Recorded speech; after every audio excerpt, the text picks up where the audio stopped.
पार्वती प्रियपुत्राय पूर्वा सन्ध्या प्रवर्तते। उत्तिष्ठ गजराज्यास्य कर्तव्यं लोकपालनम्। उत्तिष्ठोत्तिष्ठ विघ्नेश उत्तिष्ठ गणनायक। उत्तिष्ठ गिरिजापुत्रा जगतां मङ्गलं कुरु। श्रीकाणिपाकवरसिद्धिविनायकत्वं प्रीत्याद्य जागृहि कुरु प्रियमङ्गलानि। त्रैलोक्यरक्षणकराणि महोज्ज्वलानि। श्रीमद्विनायक विभो तव सुप्रभातम्। श्रीमद्विहारपुरवास शिवात्मजात कूपोद्भवाद्भुतविलास स्वयंभुमूर्ते। श्रीदेव शङ्खलिखिताश्रितपादपद्म। श्रीमद्विनायक विभो तव सुप्रभातम्। श्रीनारिकेळवनशोभितपुष्टिगात्र क्षीराभिषिक्तशुभविग्रह तत्त्वमूर्ते। दिव्याङ्गमूषिकसुवाहनमोदरूप श्रीमद्विनायक विभो तव सुप्रभातम्। श्रीकाणिपाकवरभूतलवासतुष्ट हे आदिपूज्य अरुणारुणभानुतेज। प्राचीदिशाम्बरमिदं रविकान्तिनिष्ठं श्रीमद्विनायक विभो तव सुप्रभातम्। श्रीबाहुदा शुभतरङ्गसुबाहुदत्त सुस्निग्धशीतलकणानपि सङ्गृहीत्य प्रभातवायुरिहयास्यति सेवनाय श्रीमद्विनायक विभो तव सुप्रभातम्। गौरीकराम्बुजसुलालितदिव्यवक्त्र श्रीकण्ठमानसमुदाकरमोदरूप कैलासशैलशिखरस्थितबालभानो श्रीमद्गणेश्वर विभो तव सुप्रभातम्। दूर्वाङ्कुराणि जलजानि सुपुष्पकाणि बिल्वानि पूजनविधौ च सुसज्जितानि। नित्यार्चनोत्सुकमदोत्कटवारणास्य श्रीमद्गणेश्वर विभो तव सुप्रभातम्। हृत्कूपमध्य समुपस्थितचित्स्वरूप कूटस्थतत्त्वमिदमेव हि बोधनेन त्वामत्र भासि विदधासि समस्तशोभान् श्रीमद्गणेश्वर विभो तव सुप्रभातम्। श्रीमुद्गलाख्यमुनिसन्नुत सच्चरित्र वासिष्ठगृत्समदमुख्य ऋषीश्वरीट्या वेदोक्तदेवगणमन्त्रगणादिनाथ श्रीमद्गणेश्वर विभो तव सुप्रभातम्। ऋग्वेदकीर्तितगणाधिपज्येष्ठराज त्वं ब्रह्मणस्पतिरिति प्रकटीकृतोऽसि। आधर्वशीर्षमनुमन्त्रितदिव्यमूर्ते श्रीमद्गणेश्वर विभो तव सुप्रभातम्। ब्रह्मादिदेव परिकीर्तितवेदपाठाः त्वच्छूर्पकर्णकुहरौ प्रविशन्ति देवाः। श्रुत्याधुनैव परिपालय धर्मसङ्घान् श्रीवल्लभेश भगवन् तव सुप्रभातम्। हेरम्बलम्ब जठराद्भुतदिव्यगात्र प्रारम्भपूजनमिदं दयया गृहीत्वा सर्वाशुभानि परिनाशय सर्वपुत्र श्रीवल्लभेश भगवन् तव सुप्रभातम्। भानुदयेन न हि दृश्यति चन्द्रबिम्बं त्वत्फालदेश शशिरेव विभाति नित्यं। सत्यस्वरूप निगमागमसन्नुताङ्घ्रे श्रीवल्लभेश भगवन् तव सुप्रभातम्। कालाग्निरुद्रसुतकालनियामकत्वं कालानुकूलफलदोऽसि कलामयोऽसि। कल्याणकारक कलाधर शेखरोऽसि श्रीवल्लभेश भगवन् तव सुप्रभातम्। उग्रस्वरूप रिपुनाशक उग्रपुत्र सौम्योऽसि सोमविनुतोऽसि प्रशान्तरूप सर्वेश सर्वफलकारक सर्वमूर्ते श्रीवल्लभेश भगवन् तव सुप्रभातम्। दारिद्र्यदुःखभयभञ्जन दक्ष स्वामिन् तारुण्यविग्रह धनादिफलप्रदायिन् लावण्यमञ्जुलकलान्वितरञ्जितास्य हे विघ्ननाथ भगवन् तव सुप्रभातम्। गम्भीजतुष्टगणराजगकार पूज्य गान्धर्वगानपरिवर्तितनादमूर्ते गाङ्गेयगण्यगणिताधिककलास्वरूप श्रीमद्विनायक विभो तव सुप्रभातम्। मूलादिचक्रनिलयोच्युतयोगमूर्ते त्वामादिदेवमनुचिन्त्य तरन्ति भक्ताः रागादिदोषपरिहारकवेदवेद्या हे विघ्ननाथ भगवन् तव सुप्रभातम्। लक्ष्म्यादिशक्तियुतशक्तिगणेश्वरोऽसि दिव्याक्षरोऽसि शुभमन्त्रविराजितोऽसि तन्त्रादिभिर्नुतनतेष्टतवल्लभेश हे विघ्ननाथ भगवन् तव सुप्रभातम्। नागोपवीतधरनाथ विनोदचित्त नागास्य नाशित महाघनतानुरक्त आनन्दतुन्दिलतनो बहिरान्तरस्थ हे विघ्ननाथ भगवन् तव सुप्रभातम्। भद्रे भवक्त्र नवभद्रद भद्रतेज रुद्रप्रियात्मज मदद्रव शक्तियुक्त आद्रीशजा मधुरवत्सलता निधान हे विघ्ननाथ भगवन् तव सुप्रभातम्। सर्वार्थसिद्धिफलदायक बुद्धिदायिन् विघ्नाद्रिवज्रपरिपूज्य चतुर्थी काले भद्रं पदं दिशसि भक्तगणार्थितोऽसि हे विघ्ननाथ भगवन् तव सुप्रभातम्। बालादिभव्य बहुरूपधरोऽसि देव चिन्तामणिस्त्वमसि सर्वफलप्रदोऽसि त्वन्नाम दिव्यमणिरस्ति जगद्धिताय हे विघ्ननाथ भगवन् तव सुप्रभातम्।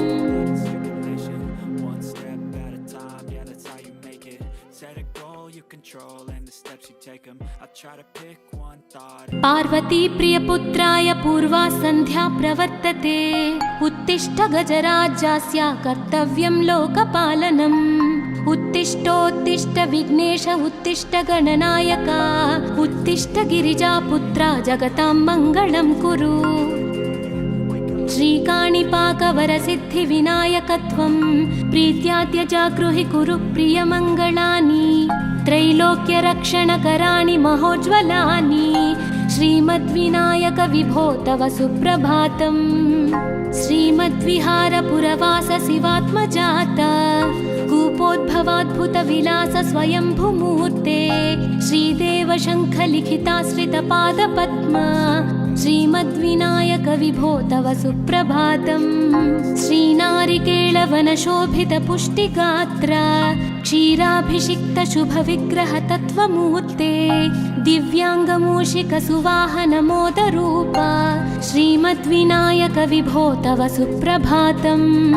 श्रीकाणिपाकवरभूतलवासतुष्ट हे आदिपूज्य अरुणारुणभानुतेज प्राचीदिशाम्बरमिदं रविकान्तिनिष्ठं श्रीमद्विनायक विभो तव सुप्रभातम्।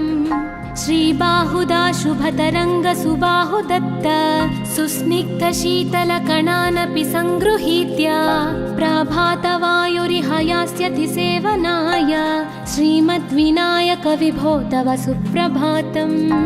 गौरीकराम्बुजसुलालितदिव्यवक्त्र श्रीकण्ठमानसमुदाकरमोदरूप कैलासशैलशिखरस्थितबालभानो श्रीमद्गणेश्वर विभो तव सुप्रभातम्। दूर्वाङ्कुराणि जलजानि सुपुष्पकाणि बिल्वानि पूजनविधौ च सुसज्जितानि नित्यार्चनोत्सुकमदोत्कटवारणास्य श्रीमद्गणेश्वर विभो तव सुप्रभातम्। हृत्कूपमध्य समुपस्थितचित्स्वरूप कूटस्थतत्त्वमिदमेव हि बोधनेन त्वामत्र भासि विदधासि समस्तशोभान् श्रीमद्गणेश्वर विभो तव सुप्रभातम्। श्रीमुद्गलाख्यमुनिसन्नुतसच्चरित्र वासिष्ठगृत्समदमुख्य ऋषीश्वरीट्या वेदोक्तदेवगणमन्त्रगणादिनाथ श्रीमद्गणेश्वर विभो तव सुप्रभातम्। ऋग्वेदकीर्तितगणाधिपज्येष्ठराज त्वं ब्रह्मणस्पतिरिति प्रकटीकृतोऽसि आधर्वशीर्षमनुमन्त्रितदिव्यमूर्ते श्रीमद्गणेश्वर विभो तव सुप्रभातम्। ब्रह्मादिदेव परिकीर्तितवेदपाठाः त्वच्छूर्पकर्णकुहरौ प्रविशन्ति देवाः श्रुत्याधुनैव परिपालय धर्मसङ्घान् श्रीवल्लभेश भगवन् तव सुप्रभातम्। हेरम्बलम्ब जठराद्भुत दिव्यगात्र प्रारम्भपूजनमिदं दयया गृहीत्वा सर्वाशुभानि परिनाशय सर्वपुत्र श्रीवल्लभेश भगवन् तव सुप्रभातम् भानोदयेन न हि दृश्यति चन्द्रबिम्बं त्वत्फालदेश शशिरेव विभाति नित्यं सत्यस्वरूप निगमागमसन्नुताङ्घ्रे श्रीवल्लभेश भगवन् तव सुप्रभातम् कालाग्निरुद्रसुतकालनियामकत्वं कालानुकूलफलदोऽसि कलामयोऽसि कल्याणकारक कलाधर शेखरोऽसि श्रीवल्लभेश भगवन् तव सुप्रभातम् उग्रस्वरूप रिपुनाशक उग्रपुत्र सौम्योऽसि सोमविनुतोऽसि प्रशान्तरूप सर्वेश सर्वफलकारक सर्वमूर्ते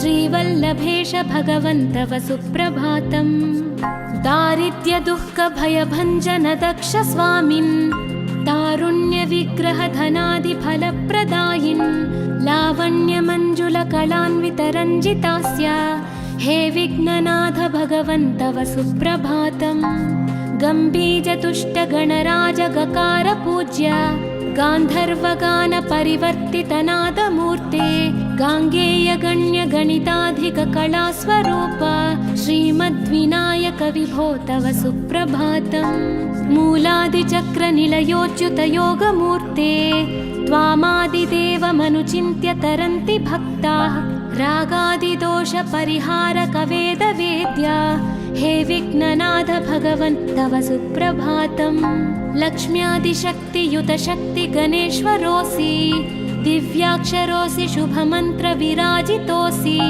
तन्त्रादिभिर्नुतनतेष्टत वल्लभेश हे विघ्ननाथ भगवन् तव सुप्रभातम् नागोपवीतधरनाथ विनोद चित्त नागास्य नाशित महाघनतानुरक्त आनन्दतुन्दिलतनो बहिरान्तरस्थ हे विघ्ननाथ भगवन् तव सुप्रभातम् भद्रे भवक्त्र नवभद्रद भद्रतेज रुद्रप्रियात्मज मदद्रव शक्तियुक्त आद्रीशजा मधुरवत्सलता निधान हे विघ्ननाथ भगवन् तव सुप्रभातम् सर्वार्थसिद्धिफलदायक बुद्धिदायिन् विघ्नाद्रिवज्र परिपूज्य चतुर्थी काले भद्रं पदं दिशसि भक्तगणार्थितोऽसि हे विघ्ननाथ भगवन् तव सुप्रभातम् बालादिभव्य बहुरूपधरोऽसि देव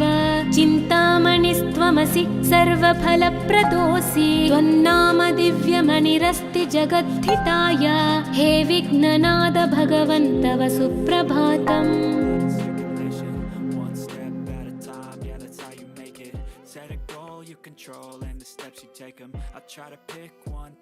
पार्वती प्रियपुत्राय पूर्वा सन्ध्या प्रवर्तते उत्तिष्ठ गजराज्यस्य कर्तव्यं लोकपालनम् उत्तिष्ठोत्तिष्ठ विघ्नेश उत्तिष्ठ गणनायक उत्तिष्ठ गिरिजापुत्रा जगतां मङ्गलं कुरु श्रीकाणिपाकवरसिद्धिविनायकत्वं प्रीत्याद्य जागृहि कुरु प्रियमङ्गलानि त्रैलोक्यरक्षणकराणि महोज्ज्वलानि श्रीमद्विनायक विभो तव सुप्रभातम् श्रीमद्विहारपुरवास शिवात्मजात कूपोद्भवाद्भुतविलास स्वयंभुमूर्ते श्रीदेव शङ्खलिखिताश्रितपादपद्मा श्रीमद्विनायक विभो तव सुप्रभातम् श्रीनारिकेळवनशोभितपुष्टिगात्र क्षीराभिषिक्त शुभविग्रह तत्त्वमूर्ते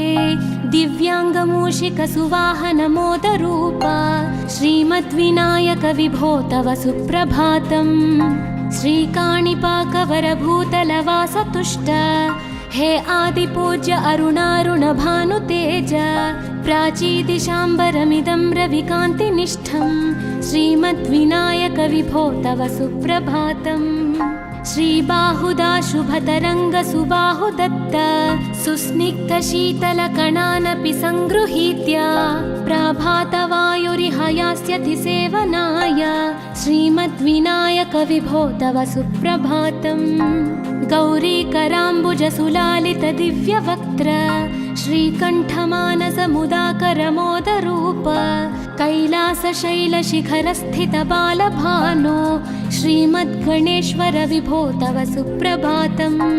दूर्वाङ्कुराणि जलजानि सुपुष्पकाणि बिल्वानि पूजनविधौ च सुसज्जितानि नित्यार्चनोत्सुकमदोत्कटवारणास्य श्रीमद्गणेश्वर विभो तव सुप्रभातम्।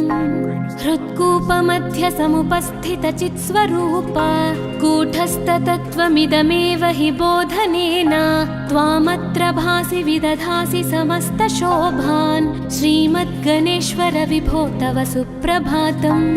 श्रीमुद्गलाख्यमुनिसन्नुत सच्चरित्र वासिष्ठगृत्समदमुख्य ऋषीश्वरीत्या वेदोक्तदेवगणमन्त्रगणादिनाथ श्रीमद्गणेश्वर विभो तव सुप्रभातम्।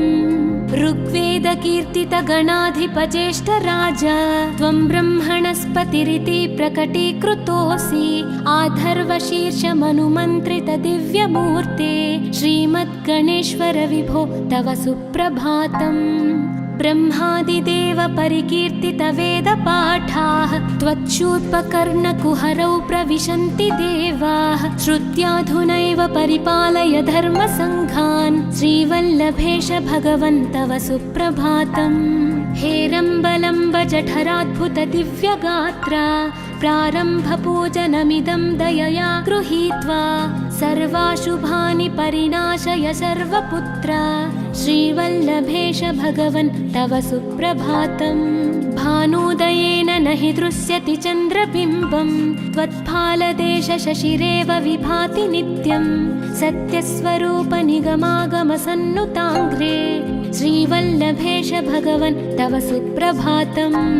कालाग्निरुद्रसुतकालनियामकत्वं कालानुकूलफलदोऽसि कलामयोऽसि कल्याणकारककलाधरशेखरोऽसि श्रीवल्लभेश भगवन् तव सुप्रभातम्। उग्रस्वरूप रिपुनाशक उग्रपुत्र सौम्योऽसि सोमविनुतोऽसि प्रशान्तरूप सर्वेश सर्वफलकारक सर्वमूर्ते श्रीवल्लभेश भगवन् तव सुप्रभातम्। दारिद्र्यदुःखभयभञ्जन दक्ष स्वामिन् तारुण्यविग्रहधनादिफलप्रदायिन् लावण्यमञ्जुलकलान्वितरञ्जितास्य हे विघ्ननाथ भगवन् तव सुप्रभातम्। गम्भीजतुष्टगणराजगकार पूज्य गान्धर्वगानपरिवर्तितनादमूर्ते गाङ्गेयगण्यगणिताधिककलास्वरूप श्रीमद्विनायक विभो तव सुप्रभातम्। मूलादिचक्रनिलयोच्युतयोगमूर्ते त्वामादिदेवमनुचिन्त्य तरन्ति भक्ताः रागादिदोषपरिहारकवेदवेद्या हे विघ्ननाथ भगवन् तव सुप्रभातम्। लक्ष्म्यादिशक्तियुतशक्तिगणेश्वरोऽसि दिव्याक्षरोऽसि शुभमन्त्रविराजितोऽसि तन्त्रादिभिर्नुतनतेष्टतवल्लभेश हे विघ्ननाथ भगवन् तव सुप्रभातम्। नागोपवीतधरनाथ विनोदचित्त नागास्य नाशित महाघनतानुरक्त आनन्दतुन्दिलतनो बहिरान्तरस्थ हे विघ्ननाथ भगवन् तव सुप्रभातम्। भद्रे भवक्त्र नवभद्रद भद्रतेज रुद्रप्रियात्मज मदद्रव शक्तियुक्त आद्रीशजा मधुरवत्सलता निधान हे विघ्ननाथ भगवन् तव सुप्रभातम्। सर्वार्थसिद्धिफलदायक बुद्धिदायिन् विघ्नाद्रिवज्रपरिपूज्य चतुर्थी काले भद्रं पदं दिशसि भक्तगणार्थितोऽसि हे विघ्ननाथ भगवन् तव सुप्रभातम्। बालादिभव्य बहुरूपधरोऽसि देव चिन्तामणिस्त्वमसि सर्वफलप्रदोऽसि त्वन्नाम दिव्यमणिरस्ति जगद्धिताय हे विघ्ननाथ भगवन् तव सुप्रभातम्।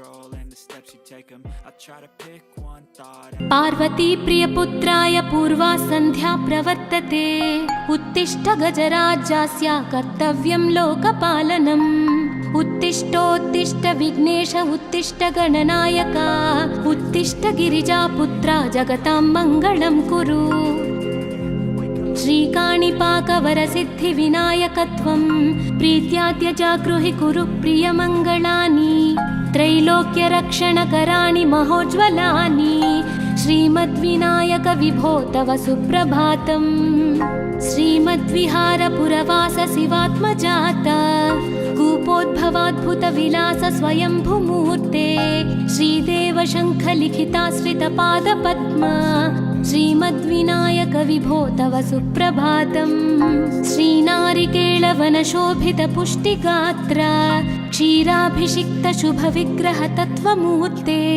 दिव्याङ्गमूषिकसुवाहनमोदरूप श्रीमद्विनायक विभो तव सुप्रभातम् श्रीकाणिपाकवरभूतलवासतुष्ट हे आदिपूज्य अरुणारुण भानुतेज प्राचीदिशाम्बरमिदं रविकान्तिनिष्ठं श्रीमद्विनायक विभो तव सुप्रभातम् श्रीबाहुदा शुभतरङ्ग सुबाहुदत्त सुस्निग्धशीतलकणानपि सङ्गृहीत्य प्रभातवायुरिहयास्यति सेवनाय श्रीमद्विनायक विभो तव सुप्रभातम् गौरीकराम्बुजसुलालित दिव्यवक्त्र श्रीकण्ठमानसमुदाकरमोदरूप कैलासशैलशिखरस्थित बालभानो श्रीमद्गणेश्वर विभो तव सुप्रभातम् दूर्वाङ्कुराणि जलजानि सुपुष्पकाणि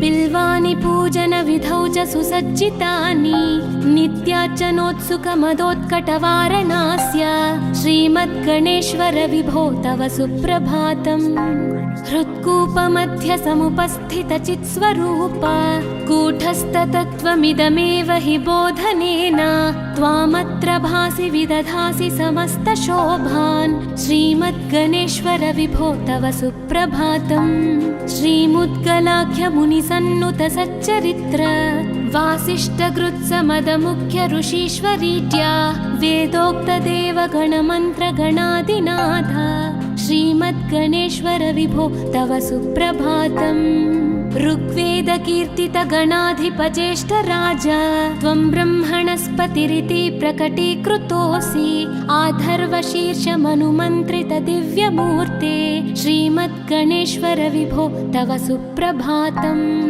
ब्रह्मादिदेव परिकीर्तित वेदपाठाः त्वच्छूर्पकर्णकुहरौ प्रविशन्ति देवाः श्रुत्याधुनैव परिपालय धर्मसङ्घान् श्रीवल्लभेश भगवन् तव सुप्रभातम् हेरम्बलम्ब जठराद्भुत दिव्यगात्र प्रारम्भपूजनमिदं दयया गृहीत्वा सर्वाशुभानि परिनाशय सर्वपुत्र श्रीवल्लभेश भगवन् तव सुप्रभातम् भानोदयेन न हि दृश्यति चन्द्रबिम्बं त्वत्फालदेश शशिरेव विभाति नित्यं सत्यस्वरूप निगमागमसन्नुताङ्घ्रे श्रीवल्लभेश भगवन् तव सुप्रभातम् कालाग्निरुद्रसुतकालनियामकत्वं कालानुकूलफलदोऽसि कलामयोऽसि कल्याणकारक कलाधर शेखरोऽसि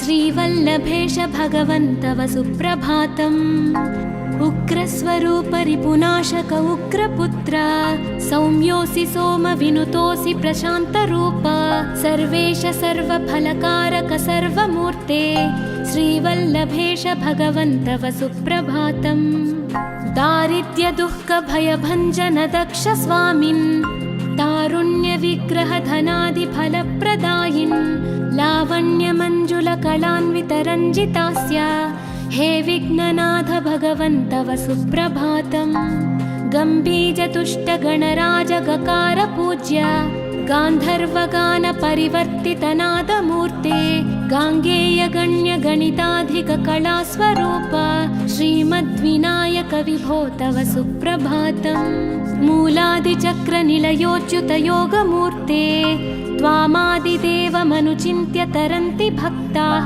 रागादिदोषपरिहारकवेदवेद्या हे विघ्ननाथ भगवन् तव सुप्रभातम् लक्ष्म्यादिशक्तियुतशक्तिगणेश्वरोऽसि दिव्याक्षरोऽसि शुभमन्त्रविराजितोऽसि तन्त्रादिभिर्नुतनतेष्टतवल्लभेश हे विघ्ननाथ भगवन् तव सुप्रभातम् नागोपवीतधरनाथ विनोदचित्त नागास्य नाशित महाघनतानुरक्त आनन्दतुन्दिलतनो बहिरान्तरस्थ हे विघ्ननाथ भगवन् तव सुप्रभातम् भद्रे भवक्त्र नवभद्रद भद्रतेज रुद्रप्रियात्मज मदद्रव शक्तियुक्त आद्रीशजा मधुरवत्सलता निधान हे विघ्ननाथ भगवन् तव सुप्रभातम् सर्वार्थसिद्धिफलदायक बुद्धिदायिन् विघ्नात्रिवज्रपरिपूज्य चतुर्थी काले भद्रं पदं दिशसि भक्तगणार्थितोऽसि हे विघ्ननाथ भगवन् तव सुप्रभातम् बालादिभव्य बहुरूपधरोऽसि देव चिन्तामणिस्त्वमसि सर्वफलप्रदोऽसि त्वन्नाम दिव्यमणिरस्ति जगद्धिताय हे विघ्ननाथ भगवन् तव सुप्रभातम्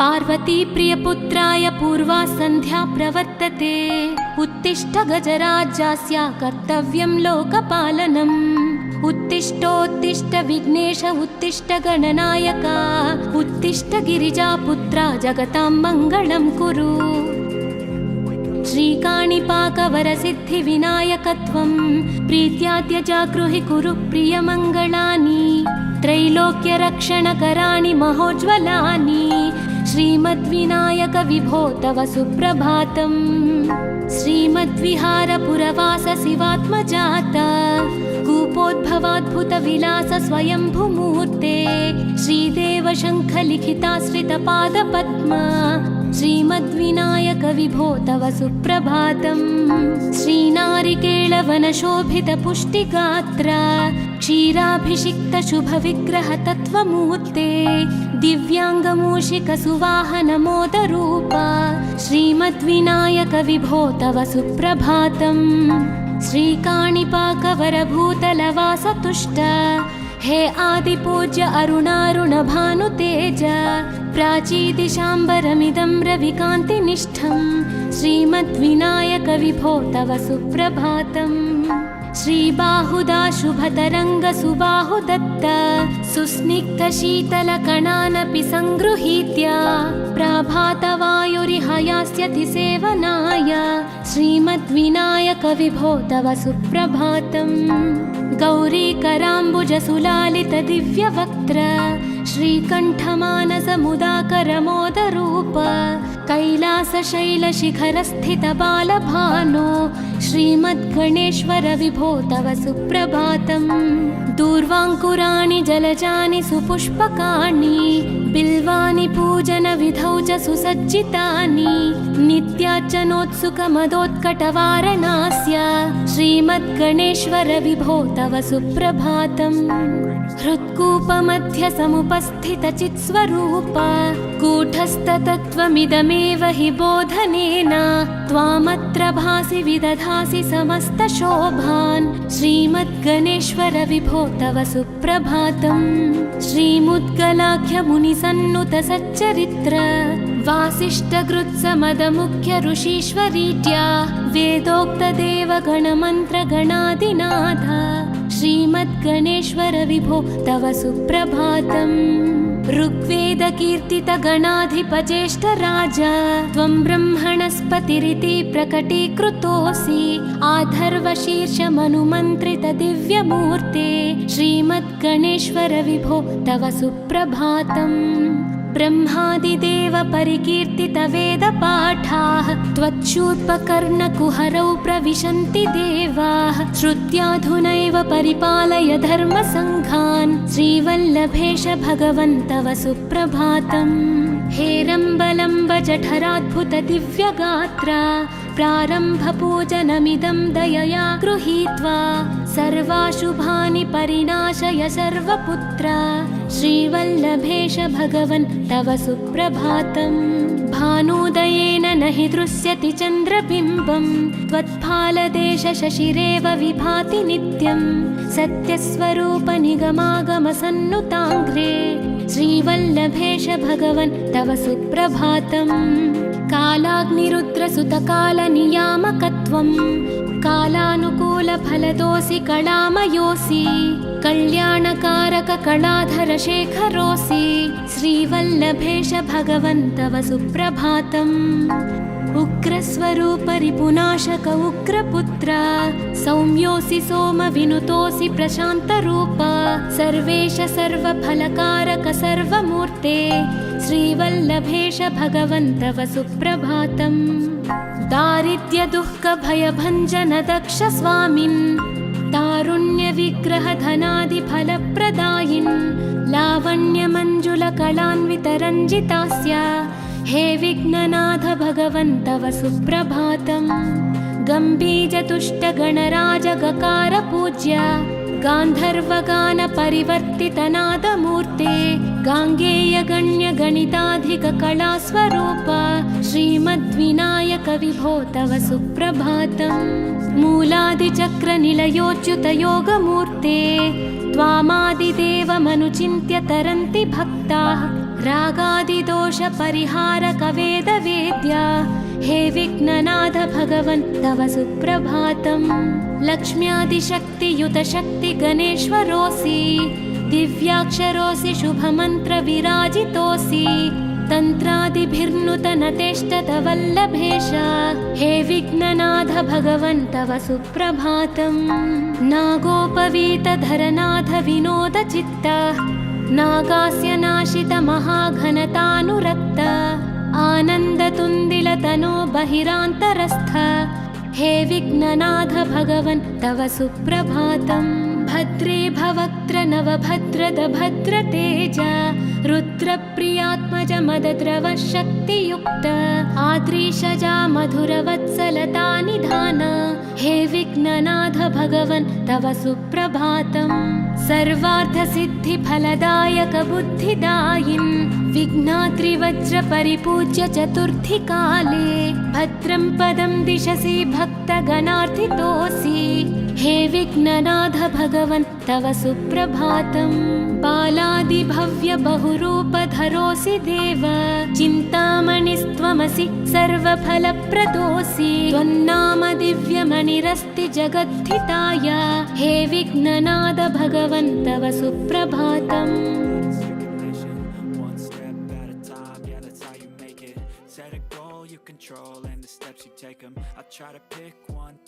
पार्वती प्रियपुत्राय पूर्वा सन्ध्या प्रवर्तते उत्तिष्ठ गजराज्यस्य कर्तव्यं लोकपालनम् उत्तिष्ठोत्तिष्ठ विघ्नेश उत्तिष्ठ गणनायक उत्तिष्ठ गिरिजापुत्रा जगतां मङ्गलं कुरु श्रीकाणिपाकवरसिद्धिविनायकत्वं प्रीत्याद्य जागृहि कुरु प्रियमङ्गलानि त्रैलोक्यरक्षणकराणि महोज्ज्वलानि श्रीमद्विनायक विभो तव सुप्रभातम् श्रीमद्विहारपुरवास शिवात्मजात कूपोद्भवाद्भुतविलास स्वयंभुमूर्ते श्रीदेव शङ्खलिखिताश्रितपादपद्मा श्रीमद्विनायक विभो तव सुप्रभातम् श्रीनारिकेळवनशोभितपुष्टिगात्र क्षीराभिषिक्त शुभविग्रह तत्त्वमूर्ते दिव्याङ्गमूषिक सुवाहन मोदरूप श्रीमद्विनायक विभो तव सुप्रभातम् श्रीकाणिपाकवरभूतलवासतुष्ट हे आदिपूज्य अरुणारुण भानुतेज प्राचीदिशाम्बरमिदं रविकान्तिनिष्ठं श्रीमद्विनायक विभो तव सुप्रभातम् श्रीबाहुदा शुभतरङ्ग सुबाहुदत्त सुस्निग्धशीतलकणानपि सङ्गृहीत्य प्रभातवायुरिहयास्यति सेवनाय श्रीमद्विनायक विभो तव सुप्रभातम् गौरीकराम्बुजसुलालित दिव्यवक्त्र श्रीकण्ठमानसमुदाकरमोदरूप कैलासशैलशिखरस्थितबालभानो श्रीमद्गणेश्वर विभो तव सुप्रभातम्। दूर्वाङ्कुराणि जलजानि सुपुष्पकाणि बिल्वानि पूजनविधौ च सुसज्जितानि नित्यार्चनोत्सुकमदोत्कटवारणास्य श्रीमद्गणेश्वर विभो तव सुप्रभातम्। हृत्कूपमध्यसमुपस्थितचित्स्वरूप कूटस्थतत्त्वमिदमेव हि बोधनेन त्वामत्र भासि विदधासि समस्तशोभान् श्रीमद्गणेश्वर विभो तव सुप्रभातम्। श्रीमुद्गलाख्यमुनिसन्नुत सच्चरित्र वासिष्ठगृत्समदमुख्य ऋषीश्वरीड्या वेदोक्तदेवगणमन्त्रगणादिनाथ श्रीमद्गणेश्वर विभो तव सुप्रभातम्। ऋग्वेदकीर्तितगणाधिपज्येष्ठराज त्वं ब्रह्मणस्पतिरिति प्रकटीकृतोऽसि आधर्वशीर्षमनुमन्त्रितदिव्यमूर्ते श्रीमद्गणेश्वर विभो तव सुप्रभातम्। ब्रह्मादिदेव परिकीर्तितवेदपाठाः त्वच्छूर्पकर्णकुहरौ प्रविशन्ति देवाः श्रुत्याधुनैव परिपालय धर्मसङ्घान् श्रीवल्लभेश भगवन् तव सुप्रभातम्। हेरम्बलम्ब जठराद्भुतदिव्यगात्रा प्रारम्भपूजनमिदं दयया गृहीत्वा सर्वाशुभानि परिनाशय सर्वपुत्र श्रीवल्लभेश भगवन् तव सुप्रभातम्। भानुदयेन न हि दृश्यति चन्द्रबिम्बं त्वत्फालदेशशशिरेव विभाति नित्यं सत्यस्वरूप निगमागमसन्नुताङ्घ्रे श्रीवल्लभेश भगवन् तव सुप्रभातम्। कालाग्निरुद्रसुतकालनियामकत्वं कालानुकूलफलदोऽसि कलामयोऽसि कल्याणकारककलाधरशेखरोऽसि श्रीवल्लभेश भगवन् तव सुप्रभातम्। उग्रस्वरूपरिपुनाशक उग्रपुत्र सौम्योऽसि सोमविनुतोऽसि प्रशान्तरूप सर्वेश सर्वफलकारक सर्वमूर्ते श्रीवल्लभेश भगवन् तव सुप्रभातम्। दारिद्र्यदुःखभयभञ्जन दक्ष स्वामिन् तारुण्यविग्रहधनादिफलप्रदायिन् लावण्यमञ्जुलकलान्वितरञ्जितास्य हे विघ्ननाथ भगवन् तव सुप्रभातम्। गम्भीजतुष्टगणराजगकार पूज्य गान्धर्वगानपरिवर्तितनादमूर्ते गाङ्गेयगण्यगणिताधिककलास्वरूप श्रीमद्विनायक विभो तव सुप्रभातम्। मूलादिचक्रनिलयोच्युतयोगमूर्ते त्वामादिदेवमनुचिन्त्य तरन्ति भक्ताः रागादिदोषपरिहारकवेदवेद्या हे विघ्ननाथ भगवन् तव सुप्रभातम्। लक्ष्म्यादिशक्तियुतशक्तिगणेश्वरोऽसि दिव्याक्षरोऽसि शुभमन्त्रविराजितोऽसि तन्त्रादिभिर्नुतनतेष्टतवल्लभेश हे विघ्ननाथ भगवन् तव सुप्रभातम्। नागोपवीतधरनाथ विनोदचित्त नागास्य नाशित महाघनतानुरक्त आनन्दतुन्दिलतनो बहिरान्तरस्थ हे विघ्ननाथ भगवन् तव सुप्रभातम्। भद्रे भवक्त्र नवभद्रद भद्रतेज रुद्रप्रियात्मज मदद्रव शक्तियुक्त आद्रीशजा मधुरवत्सलता निधान हे विघ्ननाथ भगवन् तव सुप्रभातम्। सर्वार्थसिद्धिफलदायक बुद्धिदायिन् विघ्नात्रिवज्रपरिपूज्य चतुर्थीकाले भद्रं पदं दिशसि भक्तगणार्थितोऽसि हे विघ्ननाथ भगवन् तव सुप्रभातम्। बालादिभव्य बहुरूपधरोऽसि देव चिन्तामणिस्त्वमसि सर्वफलप्रदोऽसि त्वन्नाम दिव्यमणिरस्ति जगद्धिताय हे विघ्ननाथ भगवन् तव सुप्रभातम्। One step at a time, yeah, that's how you make it.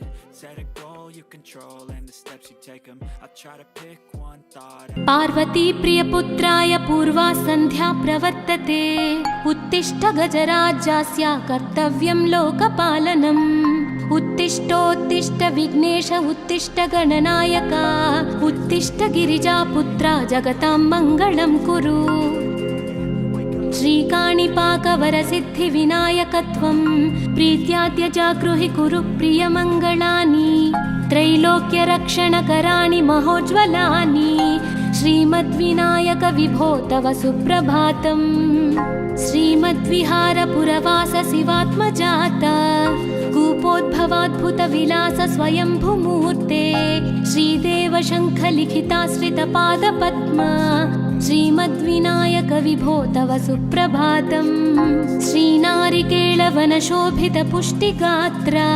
क्षीराभिषिक्तशुभविग्रह तत्त्वमूर्ते दिव्याङ्गमूषिकसुवाहनमोदरूप श्रीमद्विनायक विभो तव सुप्रभातम् श्रीकाणिपाकवरभूतलवासतुष्ट हे आदिपूज्य अरुणारुणभानुतेज प्राचीदिशाम्बरमिदं रविकान्तिनिष्ठं श्रीमद्विनायक विभो तव सुप्रभातम् श्रीबाहुदा शुभतरङ्गसुबाहुदत्त सुस्निग्धशीतलकणानपि सङ्गृहीत्य प्रभातवायुरिहयास्यति सेवनाय श्रीमद्विनायक विभो तव सुप्रभातम् गौरीकराम्बुजसुलालितदिव्यवक्त्र श्रीकण्ठमानसमुदाकरमोदरूप कैलासशैलशिखरस्थितबालभानो श्रीमद्गणेश्वर विभो तव सुप्रभातम्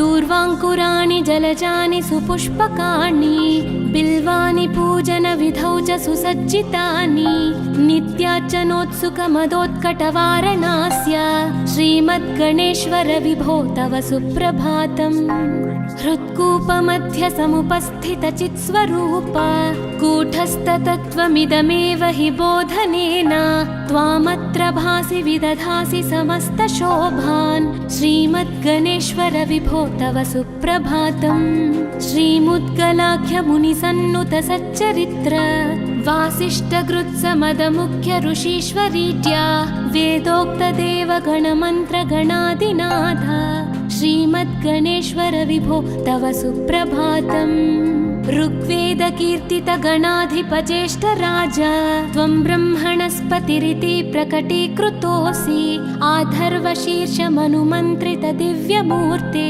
श्रीमद्गणेश्वर विभो तव सुप्रभातम् ब्रह्मादिदेव परिकीर्तितवेदपाठाः त्वच्छूत्पकर्णकुहरौ प्रविशन्ति देवाः श्रुत्याधुनैव परिपालय धर्मसङ्घान् श्रीवल्लभेश भगवन् तव सुप्रभातम् हेरम्बलम्ब जठराद्भुत दिव्यगात्र प्रारम्भपूजनमिदं दयया गृहीत्वा सर्वाशुभानि परिनाशय सर्वपुत्र श्रीवल्लभेश भगवन् तव सुप्रभातम् भानुदयेन न हि दृश्यति चन्द्रबिम्बं त्वत्फालदेश शशिरेव विभाति नित्यं सत्यस्वरूप निगमागमसन्नुताङ्घ्रे श्रीवल्लभेश भगवन् तव सुप्रभातम् कालाग्निरुद्रसुतकालनियामकत्वं कालानुकूलफलदोऽसि कलामयोऽसि कल्याणकारक कलाधरशेखरोऽसि श्रीवल्लभेश भगवन् तव सुप्रभातम् उग्रस्वरूप रिपुनाशक उग्रपुत्र सौम्योऽसि सोमविनुतोऽसि प्रशान्तरूप सर्वेश सर्वफलकारक सर्वमूर्ते श्रीवल्लभेश भगवन् तव सुप्रभातम् दारिद्र्यदुःखभयभञ्जन दक्ष स्वामिन् तारुण्यविग्रहधनादिफलप्रदायिन् लावण्यमञ्जुलकलान्वितरञ्जितास्य हे विघ्ननाथ भगवन् तव सुप्रभातम् गम्भीजतुष्टगणराजगकार गान्धर्वगानपरिवर्तितनादमूर्ते गाङ्गेयगण्यगणिताधिककलास्वरूप श्रीमद्विनायक विभो तव सुप्रभातम् मूलादिचक्रनिलयोच्युतयोगमूर्ते त्वामादिदेवमनुचिन्त्य तरन्ति भक्ताः रागादिदोषपरिहारकवेदवेद्या हे विघ्ननाथ भगवन् तव सुप्रभातम् लक्ष्म्यादिशक्तियुतशक्तिगणेश्वरोऽसि दिव्याक्षरोऽसि शुभमन्त्रविराजितोऽसि तन्त्रादिभिर्नुतनतेष्टतवल्लभेश हे विघ्ननाथ भगवन् तव सुप्रभातम् नागोपवीतधरनाथ विनोदचित्त नागास्य नाशित महाघनतानुरक्त आनन्दतुन्दिलतनो बहिरान्तरस्थ हे विघ्ननाथ भगवन् तव सुप्रभातम् भद्रे भवक्त्र नवभद्रद भद्रतेज रुद्रप्रियात्मज मदद्रव शक्तियुक्त आद्रीशजा मधुरवत्सलता निधान हे विघ्ननाथ भगवन् तव सुप्रभातम्